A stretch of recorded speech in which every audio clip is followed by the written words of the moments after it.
ভারতবর্ষের উত্তর পূর্ব প্রান্তের রাজ্যগুলির প্রতি কী প্রকৃতির অবহেলা এবং অবজ্ঞা রয়েছে তা বারবার ফুটে ওঠে মণিপুর রাজ্যের মধ্য দিয়ে। দফায় দফায় সংঘর্ষ চলছে, পর্বত ঘেরা অঞ্চল হোক বা সমতল, পুরো মণিপুর জুড়ে গণপিটুনির চিত্র। স্বাভাবিকভাবেই মহিলা এবং শিশুদের অবস্থা শোচনীয়।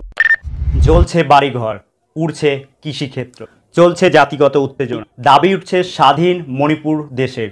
কিন্তু কেন? নেপথ্যে কোন ইতিহাস রয়েছে তা জানতে গেলে পিছিয়ে যেতে হবে 200 বছর। চলুন দেখে নিই সেই ইতিহাস। তবে এর সঙ্গে আমাদের মণিপুরের ভূগোলটাও জানতে হবে।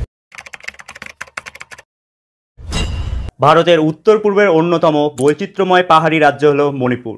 এর ঠিক মাঝখানে রয়েছে প্রায় 2000 বর্গ কিলোমিটার এলাকা জুড়ে উপবৃত্তাকার উপত্যকা, যাকে ঘিরে রয়েছে জঙ্গলময় পাহাড়ি অঞ্চল।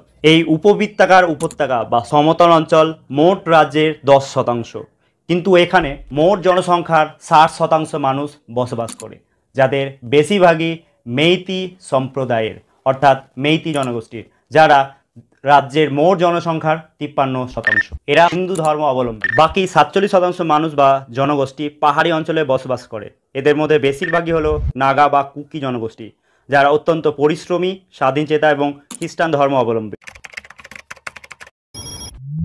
বর্তমান সমস্যার শিকড়ে রয়েছে মেইতি এবং কুকি এই দুই সম্প্রদায়ের লড়াই, এক জটিল আইনি লড়াই। The Manipur High Court has tweaked its last year's order about the inclusion of Meiteis in the list of scheduled tribes that was followed by massive ethnic 2013 সাল থেকে মেইতি জনগোষ্ঠীরা তপশিলি জাতিভুক্ত হওয়ার লড়াই চালিয়ে যাচ্ছে। তাদের দাবি পূর্বপুরুষের ভিটেমাটিকে সংরক্ষণের জন্য এবং নিজেদের সংস্কৃতিকে রক্ষা করার জন্য তাদের জনজাতিভুক্ত করা উচিত। বাংলাদেশ এবং মায়ানমার থেকে অবৈধ অনুপ্রবেশ রুখতে এটা অবশ্যই করা প্রয়োজন। তাদের বক্তব্য, স্বাধীনতার আগে স্বাধীন মণিপুর রাজ্যে উপজাতি হিসাবেই স্বীকৃতি ছিল, কিন্তু স্বাধীনতার পর ভারতীয় যুক্তরাষ্ট্রে মণিপুরের অন্তর্ভুক্তির পরে তাদের সেই উপজাতি তকমা চলে যায়। ফলে ঐতিহ্য, ভাষা, পোশাক আশাক, রুচি, জমি সংরক্ষণের সুবিধা সেখান থেকে কিন্তু তাদের সুযোগ সুবিধা চলে গেছে এবং তারা বঞ্চিত। কিন্তু এতে বেজায় চটেছেন মণিপুরের বাকি উপজাতিরা। তাদের বক্তব্য, এতে অন্যায়ভাবে সুবিধা পেয়ে যাবেন মেইতেইরা এবং আখেরে ক্ষতি হবে নাগা এবং কুকি সহ বাকি উপজাতি গোষ্ঠীর। এমনিতেই মেইতেইরা যথেষ্ট অগ্রসর। রাজ্যে 60টি বিধানসভার মধ্যে 40টি সমতলের অন্তর্ভুক্ত, অর্থাৎ মেইতেইদের অন্তর্ভুক্ত, এবং তারা যাকে চায় তারাই মুখ্যমন্ত্রী হয়। ফলে তাদের উন্নতি হচ্ছে। কিন্তু বাকি 20টা আসন রয়েছে শুধুমাত্র কুকি, নাগা গোষ্ঠী এবং অন্যান্য যারা উপজাতি গোষ্ঠী রয়েছে তাদের জন্য। পাশাপাশি মেইতেইদের ভাষাটিও কিন্তু সংবিধানে সংরক্ষিত ভাষা। এর ফলে মেইতেইরা চাকরিতে সুযোগ পায়, কিন্তু কুকি বা নাগাদের কোনো ভাষা সংরক্ষণ নেই, তারা সুযোগ পায় না। এরপরে যদি মেইতিরাকে আবার সংরক্ষণের সুবিধা দেওয়া যায়, তাহলে কুকি বা নাগারা যাবে কোথায়? সংরক্ষণে এই বিষয় নিয়ে পাহাড়ি কুকি এবং সমতলের মেইতিদের মধ্যে কয়েক দশক ধরেই চলছে এই সমস্যা। এরই মাঝে আরও একটি বিষয়ে ঘি ঢেলে দিয়েছে তাদের সেই সমস্যাকে, এবং সেটা জটিল আকার ধারণ করেছে। আর সেই দ্বিতীয় সমস্যাটা হচ্ছে জঙ্গল রক্ষা করার সমস্যা। মণিপুরের মুখ্যমন্ত্রী এন বীরেন সিং 2023 সালের ফেব্রুয়ারি মাসে সরকারি তরফে রাজ্যের বনাঞ্চল রক্ষার সিদ্ধান্ত নেয়। Process. We have been taking such kind of a drive from the other end of the reserve forest. What we are doing is we are detecting new encroachments, very recent encroachments, and we are continuously taking out such encroachments, evicting them, protecting this reserve forest area. ফলে জঙ্গলের গ্রামাঞ্চল থেকে অনেক মানুষকে বিতাড়িত করা হয়। তারা না চলে গেলে বুলডোজার চালিয়ে তাদের ঘরবাড়ি ভেঙে দেওয়া হয়।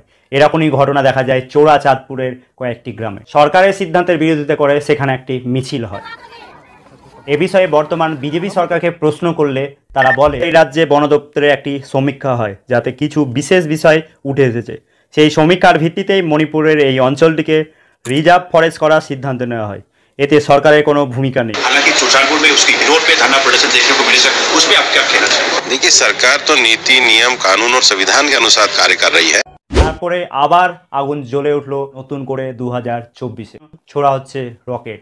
ড্রোনের পর রকেট হামলা। কুকি জনগোষ্ঠী অধ্যুষিত চূড়াচাঁদপুরের পাহাড় থেকে প্রায় 5 কিলোমিটার দূরের কোনো এলাকা থেকে রকেটগুলো ছোড়া হয় বলে জানিয়েছেন এক নিরাপত্তা কর্মকর্তা। কুকিরা চাইছে নতুন স্বাধীন রাষ্ট্র মণিপুরের জন্ম হোক। তবে মেইতেইরা ভারতকেই সমর্থন করে, কিন্তু কুকিরা স্বাধীন দেশ হিসেবে মণিপুর চাইছে কেন, এবং এই নিয়ে দুই গোষ্ঠীর মধ্যে সংঘর্ষই বা কেন হচ্ছে। চলুন জেনে নিই সেই 200 বছরের পুরনো ইতিহাস, যা বলে দেবে স্বাধীন মণিপুর রাষ্ট্রের দাবি কেন উঠল। বছর 10 আগে পাণ্ডুলিপি উদ্ধার করে জানা যায় মণিপুরের মূল সভ্যতা শুরু হয়েছিল মেইতিদের হাত ধরে। যদিও তারা মণিপুরের আদি বাসিন্দা নয়, মায়ানমার থেকে তারা মণিপুরে আসে। তাদের হাত ধরেই শুরু হয় মেইতি রাজবংশ। অন্যদিকে মণিপুরের আদি অধিবাসী ছিল নাগা এবং কুকিরা, যারা সাধারণত মণিপুরের পাহাড়ি অঞ্চলে বসবাস করত। এই দুটি জনগোষ্ঠীর ভাষা আলাদা, সংস্কৃতি আলাদা, ঐতিহ্য আলাদা, ফলে তারা কখনোই এক হতে পারেনি। কিন্তু সব সময় সম্পর্ক যে খারাপ ছিল তাও বলা যায় না। অনেক সময় রাজারা পাহাড়ি জনজাতির সঙ্গে বন্ধুত্বপূর্ণ সম্পর্ক রেখেছিলেন। বনাঞ্চলে জিনিসপত্র আদান প্রদানের বিনিময়ে ওই জনজাতিকে সুরক্ষাও প্রদান করত রাজারা। তবে এই পরিস্থিতি বদলে যায় 19 শতকে। বর্মার রাজা মণিপুর আক্রমণ করেন এবং মেইতি সাম্রাজ্যকে পরাজিত করে পুরো মণিপুরের উপরে রাজত্ব কায়েম করেন। মণিপুরের সকল বাসিন্দাদের উপর চাপ সৃষ্টি করা হয় যেন বর্মার বশ্যতা স্বীকার করে এবং বৌদ্ধ ধর্ম গ্রহণ করে। কিন্তু পাহাড়ি জনজাতিগুলো দমে যায়নি। তাদের বিরুদ্ধে একাধিক মিলিটারি ক্যাম্পেইন চালানো হয়, ফলে বহু গ্রামবাসী মারা যায়, বহু বাড়িঘর ধ্বংস হয়। টানা 7 বছর চলে এই ধ্বংসলীলা। এই সময়কালের নাম দেওয়া হয় 7 ইয়ার্স অফ ডিস্ট্রাকশন। 1826 সালে প্রথম অ্যাংলো বার্মা যুদ্ধে জিতে ইংরেজরা দখল নেয় মণিপুরের। মায়ানমার বিতাড়িত হয়। ইংরেজদের প্রভাবে মণিপুরের আর্থিক এবং সামাজিক ক্ষেত্রে বেশ কিছু পরিবর্তন আসে। 1835 সালে মণিপুরে ইংরেজরা একটি রাজনৈতিক এজেন্সি তৈরি করেন এবং 1891 সালে মণিপুরকে প্রিন্সলি স্টেট হিসেবে ঘোষণা করে। এই স্টেটের ক্ষেত্রে নির্দেশ দেওয়া হয় রাজা নিজের রাজ্য সামলাবে এবং তার পরিবর্তে তাকে নির্দিষ্ট পরিমাণ কর দিতে হয়। মণিপুরে এই রাজত্বের ক্ষমতা দেওয়া হয় মেইতি সম্প্রদায়ের মানুষকে। পাহাড়ি জনজাতিদের তেমন কোনো চাপ দেওয়া হয়নি। কিছু বছর ভালোভাবে কাটলো। এরপর ইংরেজরা নিয়ে আসে ডিভাইড অ্যান্ড রুল। এই নীতি মেইতিদের অতিরিক্ত ক্ষমতা দেওয়া শুরু করে এবং পাহাড়ি উপজাতিদের দমিয়ে রাখে। এর ফলে দুই জনজাতির মধ্যে ক্ষোভ শুরু হয়। সঙ্গে সঙ্গে চালু হয় এক জমি নীতি, যাতে উর্বর জমি দেওয়া হয় মেইতিদের এবং অপেক্ষাকৃত অনুর্বর জমি দেওয়া হয় পাহাড়ি জনজাতি কুকি এবং নাগাদের। পাহাড়ি জনজাতির জমির সীমানা বেঁধে দেওয়া হয়, ফলে তাদের সংস্কৃতির প্রসার আর হয়নি। তবে এখানে শেষ না, বড় টুইস্ট লুকিয়েছিল তখন। স্বাধীনতার সময় রাজা বোধচন্দ্র সিংহকে যে কোনো একটি দিক বেছে নিতে হতো, হয় ভারত, না হলে পাকিস্তান, অথবা স্বাধীন রাষ্ট্র হিসেবে থাকার। তিনি সরাসরি স্বাধীনতার পথ বেছে নেন, কিন্তু সেটাই সমস্যা হয়ে দাঁড়ালো ভারতের জন্য। মণিপুর মূলত অবস্থিত চীন এবং মায়ানমার সীমান্তে। এর ফলে মণিপুরে চীন এবং মায়ানমারের একটা আধিপত্য প্রথম থেকেই ছিল। এই যদি থেকে যায় তাহলে ভারতের পরবর্তীতে সমস্যা হবে। সেই কারণেই ভারত সরকার সিদ্ধান্ত নেয় মণিপুরকে ভারতের অন্তর্ভুক্ত করতে হবে। 1949 সালে মণিপুরের রাজা বোধচন্দ্র সিং একটি চুক্তি স্বাক্ষর করে, ফলে ভারতের অন্তর্ভুক্ত হয় মণিপুর রাজ্য। তবে এর আগেই মণিপুরের রাজার বিরুদ্ধে আন্দোলন শুরু হয়ে গেছিল মণিপুরের মধ্যেই, কারণ তিনি নাকি চালাচ্ছেন রাজতন্ত্র। কেন স্বাধীনতার পরে রাজতন্ত্র থাকবে, এই নিয়ে চলছিল আন্দোলন। রাজা দেখা করতে যান অসমের রাজ্যপালের সঙ্গে। সেই সময় ভারত সরকারের তরফ থেকে তাকে গৃহবন্দী করা হয় এবং চাপ দেওয়া হয় তিনি যেন ভারত ভুক্তির দলিলে স্বাক্ষর করেন। চুক্তি স্বাক্ষর করার সঙ্গে সঙ্গে মণিপুর ভারতের অন্তর্ভুক্ত হয়েছে। তবে একটা সমস্যা উঠে আসে, মণিপুরে বিভিন্ন জনজাতি, বিভিন্ন গোষ্ঠীর লোক বসবাস করে। কুকিদের দাবি ছিল ভারত, বাংলাদেশ এবং মায়ানমারের সীমান্তে যে সমস্ত কুকি সম্প্রদায়ের মানুষরা বসবাস করে তাদেরকে নিয়ে আলাদা একটা দেশ। কুকিল্যান্ড এবং নাগাদের দাবি ছিল নাগালিম। অন্যদিকে মেইতি, তাদের দাবি ছিল পাহাড়ি অঞ্চল যেখানে কুকি এবং নাগা জনজাতি বসবাস, সেটাকে যেন মণিপুরের অন্তর্ভুক্ত করা হয়, তাদের যেন মণিপুরে আধিপত্যের বিস্তার হয়। কিন্তু ভারত সরকার এমন এক সিদ্ধান্ত গ্রহণ করে তাতে কেউই খুশি হয়নি, না মেইতি না কুকি।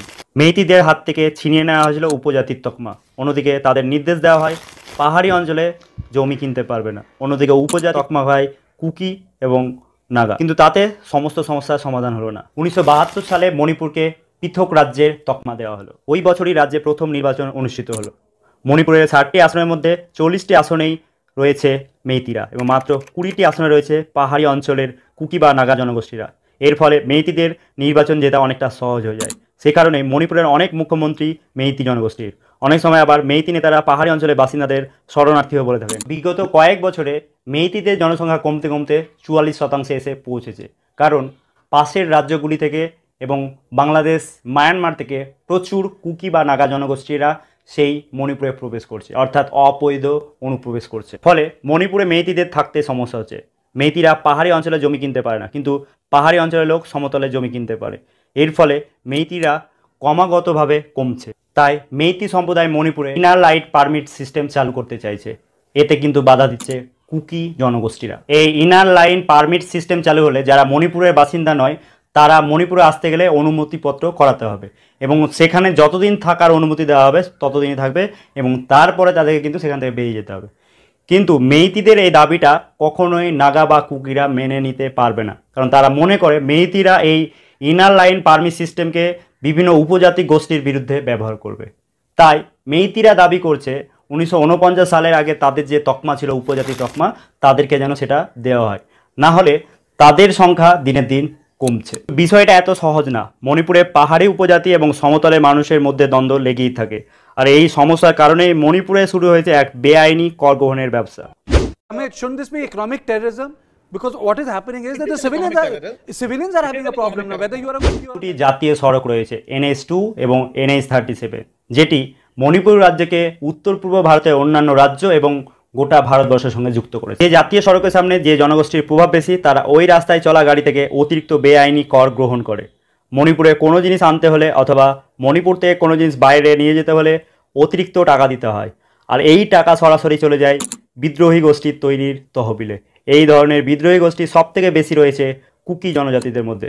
এর মধ্যে উল্লেখযোগ্য হলো Kuki national organisation, Kuki national army, Kuki commando Kuki, Kuki independence army, Chin Kuki revolutionary force, Kuki independence force. নাগাদেরও আলাদা বিদ্রোহী গোষ্ঠী রয়েছে। তাই এই সংঘর্ষের মূল অনেক গভীরে। প্রাচীনকাল থেকে যে বিভেদ গড়ে তোলা হয়েছে তার স্থিতাবস্থা কী করে হবে সেটা এখনও অনেকেরই অজানা।